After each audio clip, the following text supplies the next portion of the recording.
Air India AI-171 की preliminary investigation report में कुछ ऐसे इंकशाफात हुए हैं जिसने एविएशन की दुनिया में एक नई मिस्ट्री खड़ी कर दी है।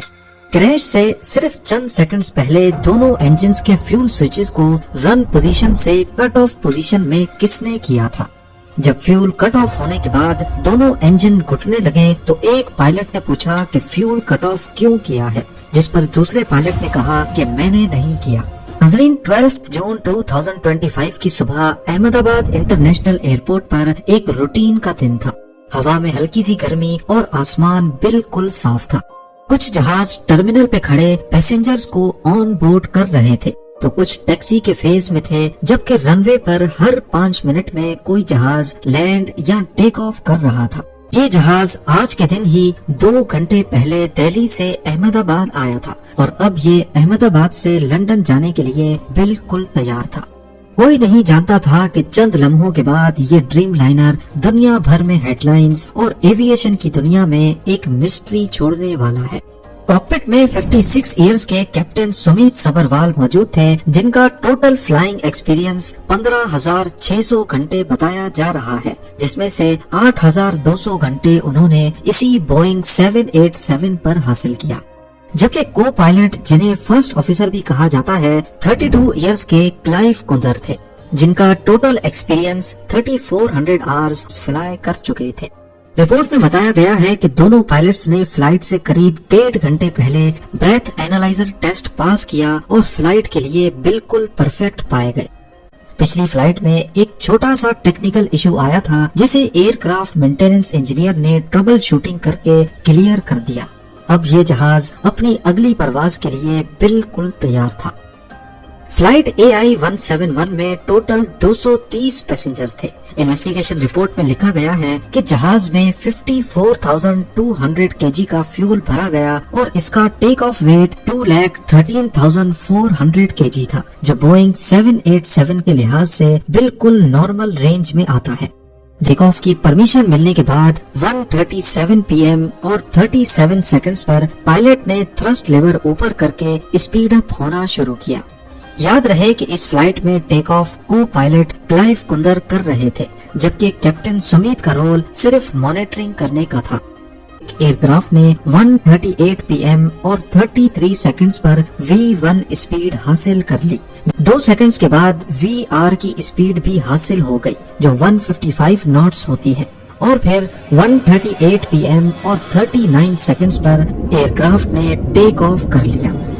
3 सेकंड्स के बाद एयरक्राफ्ट ने 180 नॉट्स की स्पीड भी अचीव की, जिसका मतलब है कि टेक ऑफ के 3 सेकंड्स बाद तक भी इंजन थ्रस्ट प्रोड्यूस कर रहा था।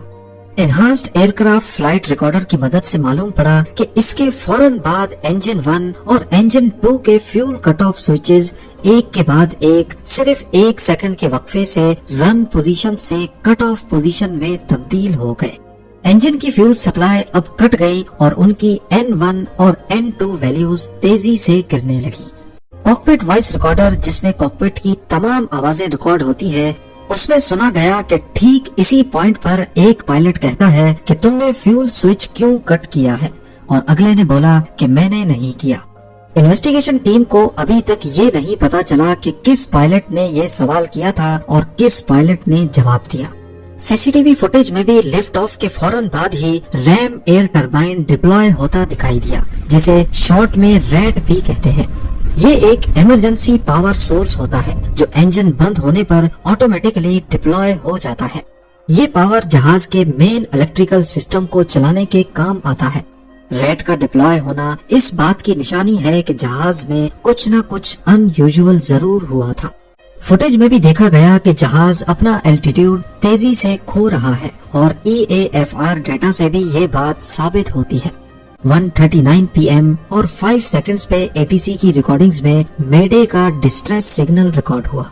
जब ATC ने कॉल साइन पूछा तो आगे से कोई जवाब नहीं मिला। साथ ही ATC ने एयरक्राफ्ट को एयरपोर्ट बाउंड्री के बाहर क्रैश होते देखा और इमरजेंसी रिस्पांस फौरन एक्टिवेट कर दिया गया। इस हादसे में 12 क्रू मेंबर्स और 229 पैसेंजर्स की जान चली गई, जबकि जमीन पर 19 लोग भी इस हादसे का शिकार हुए। صرف ایک مسافر قدرتی طور پر ایمرجنسی ایگزٹ کے پاس بیٹھے رہنے کی وجہ سے کسی طرح بچنے میں کامیاب ہو گیا۔ فیول سوئچز نارملی ایسے ڈیزائن ہوتے ہیں کہ صرف کوئی انسان ہی انہیں بند یا کھول سکتا ہے۔ دونوں سوئچز کے لیفٹ اور رائٹ پہ ایک لاکنگ میکینزم دیا گیا ہے۔ اس لاکنگ میکینزم کا کام ہے سوئچ کو ایکسیڈنٹلی آن یا آف ہونے سے بچانا۔ جب بھی پائلٹ کو انجن کا فیول اوپن کرنا ہو تو اس میں پائلٹ کے دونوں ہاتھوں کا استعمال ضروری ہوتا ہے۔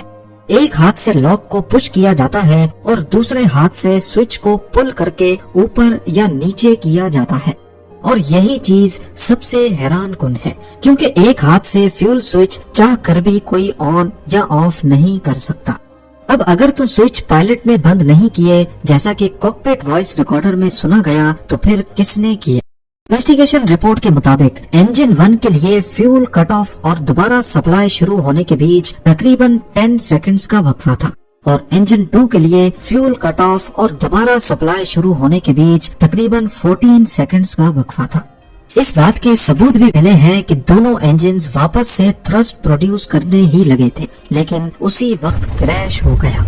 انویسٹیگیشن ٹیم نے فیول ٹینکر جس کی مدد سے AI-171 کو ری فیول کیا گیا تھا اس کے فیول سیمپلز بھی لے کر لیب میں چیک کیے، لیکن اس میں بھی کوئی گڑبڑ نہیں پائی گئی۔ اگر سب کچھ ہی پرفیکٹ تھا تو پھر فیول سوئچز کو جان بوجھ کر بند کیوں کیا گیا؟ یا کہیں ان کا لاکنگ میکینزم خراب تو نہیں تھا؟ پھر دوسری طرف اگر ازیوم کیا جائے کہ ایئر کرافٹ کا فیول سوئچ لاکنگ میکینزم خراب بھی تھا اور ٹیک آف کے دوران غلطی سے وہ سوئچ آف ہو گیا، تو اتنا بڑا اتفاق کیسے ہوا کہ دونوں سوئچز 1 سیکنڈ کے وقفے سے ایک کے بعد ایک بند ہو گئے؟ اور اگر تو پائلٹ نے خود جان بوجھ کر کیا تو اس کی صرف ایک ہی وجہ ہو سکتی ہے، اور وہ ہے سوئسائڈ۔ پر کیا واقعی یہ سوئسائڈ بھی تھا یا نہیں؟ پر ایئر انڈیا 171 کے کیس میں جیسا اسے سوشل میڈیا پر سوئسائڈل مشن بنا کر دکھایا جا رہا ہے ویسا ہرگز نہیں لگتا، کیونکہ پائلٹ نے ایک پوائنٹ پر آ کر فیول سوئچز واپس آن کیے تھے۔ دوسرا، وہ دونوں اچھی طرح ریسپونسو تھے اور کریش سے 2 سیکنڈز پہلے انہوں نے ATC کو میڈے کا ڈسٹریس سگنل بھی دیا تھا۔ اور تیسرا یہ کہ کریش سے چند سیکنڈز پہلے ایئر کرافٹ کی نوز اوپر دیکھی گئی اور فلائٹ ڈیٹا نے بھی اسے کنفرم کیا تھا۔ یا اس بارے میں آپ کی کیا رائے ہے مجھے کامنٹ سیکشن میں ضرور بتائیے گا۔